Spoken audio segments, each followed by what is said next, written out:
कुछ दिन पहले मैंने अपने भाषण में कहा कि हम अंबेडकर जी की बात करते हैं, जगलाल चौधरी जी की बात करते हैं, मगर जो ये बोलते थे, जो ये करते थे, इनके जो आइडियाज थे वो कहां से आए थे?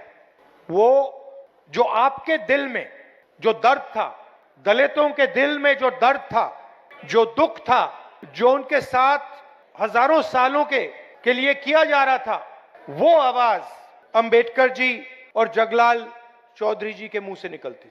आजादी मिली, बहुत कुछ हुआ, मगर मैं आपसे सवाल पूछना चाहता हूं, आज हिंदुस्तान का जो पावर स्ट्रक्चर है, जो इंस्टीट्यूशंस हैं, संस्थाएं हैं, चाहे वो शिक्षा का सिस्टम हो, स्वास्थ्य का सिस्टम हो, कॉर्पोरेट इंडिया हो, बिजनेस सिस्टम हो, जुडिशरी हो, इसमें आपकी भागीदारी कितनी है?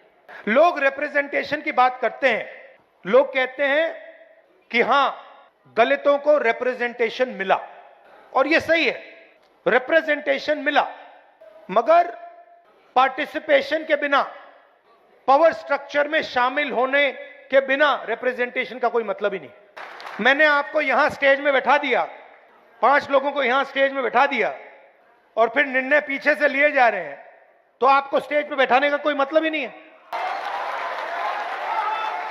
आजकल फैशन बन रहा है कि भैया देखो, एमएलए को हमने इतने टिकट दे दिए, इस जात को इतने दे दिए, उस जात को इतने दे दिए, मोदी जी बोलते हैं। हां, मगर फिर आपने जो पहले एमएलए की पार होती थी वो आपने छीन लिया। लोकसभा में आपने एमपी बैठा रखे हैं, लोकसभा का एमपी एक निर्णय नहीं ले सकता, मंत्री आपने बना दिए, मगर ओएसडी आरएसएस का बैठेगा। तो कंट्रोल का सवाल है, पार्टिसिपेशन का सवाल है, भागीदारी का सवाल है, रिप्रेजेंटेशन की जगह है, मगर मेरा सवाल दूसरा है।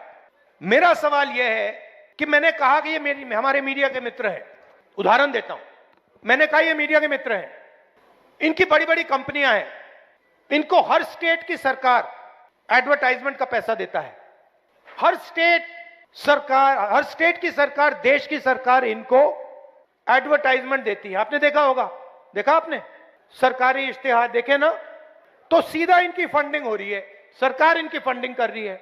अब मैं आपसे पूछता हूं, ये बड़ी बड़ी जो कंपनियां हैं मीडिया वाली, इनके मालिकों की आप लिस्ट निकालिए, मुझे दलित दिखा दीजिए, उनमें आपको एक दलित नहीं मिलेगा।